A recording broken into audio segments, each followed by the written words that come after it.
जहां प्रदीप जायसवाल बीजेपी में शामिल हुए हैं। सीएम हाउस में शिवराज की मौजूदगी में बीजेपी में शामिल हुए।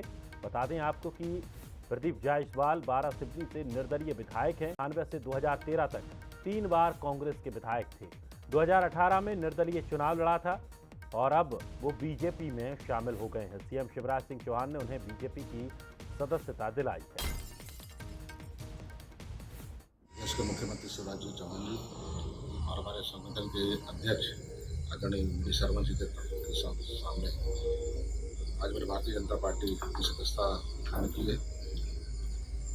इसका जो मुख्य उद्देश्य था, पिछले 5 साल में जिस तरह से मैंने जनता के समर्थन एक निर्दलीय विधायक के तौर पर शिवराज सिंह चौहान जी की सरकार को दिया था और उस समर्थन के बदले माननीय शिवराज चौहान जी के माध्यम से वाराणसी क्षेत्र में जो विकास के कार्यक्रम किए गए, इससे मैं प्रभावित हुआ और मैं समझता हूँ कि पिछले 20 सालों में 25 सालों में जितना काम नहीं हुआ होगा, मैंने 3.5 सालों में किया है।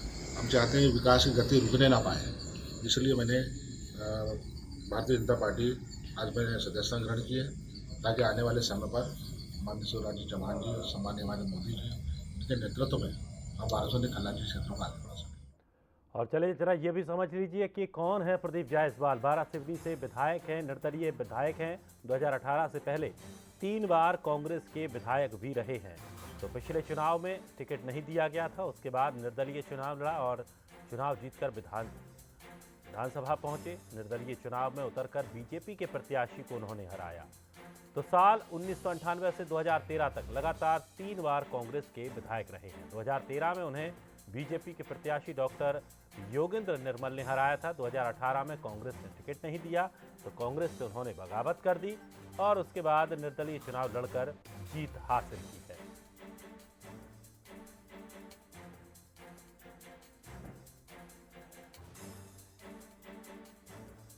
कैबिनेट मंत्री दर्जा प्राप्त प्रदीप जायसवाल करीब 3 वर्षों से बीजेपी को समर्थन दे रहे थे और आज उन्होंने बीजेपी 3 वर्षों के बाद बीजेपी में शामिल हुए हैं। प्रदेश अध्यक्ष वी डी शर्मा और मुख्यमंत्री शिवराज सिंह चौहान ने आज सदस्यता दिलाई। हमारे साथ मौजूद है।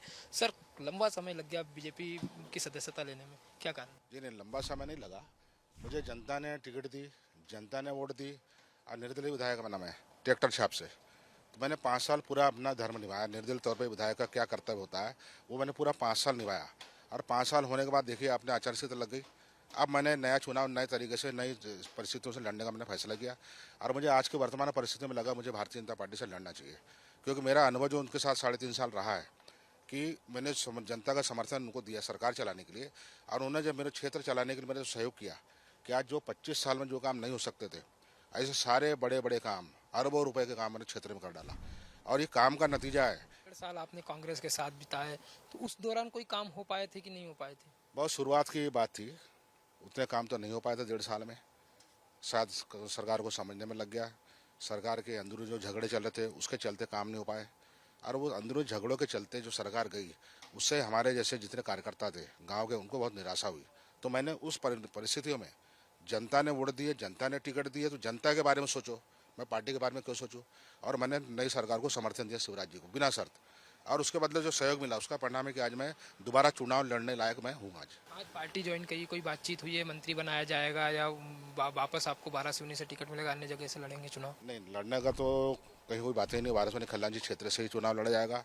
बाकी जो बातें हुई है सब कूटनीतिक चर्चा हुई है, राजनीतिक चर्चा हुई है और उसमें कोई बात नहीं कि जो हमारी वरिष्ठता है, सीनियरिटी, उसको पूरा सम्मान दिया जाएगा, उसमें कहीं कोई बात नहीं। और निश्चित रूप से मैं कह सकता हूं कि आने वाली सरकार भारतीय जनता पार्टी की सरकार बनेगी और जो दर्जा लिखा है दर्जा निश्चित रूप से हटेगा और फुल फ्लैश कैबिनेट मंत्री बनूंगा मैं। बंसल न्यूज के लिए वीडियो जर्नलिस्ट पुरुषोत्तम मिश्रा के साथ दीपक द्विवेदी, भोपाल।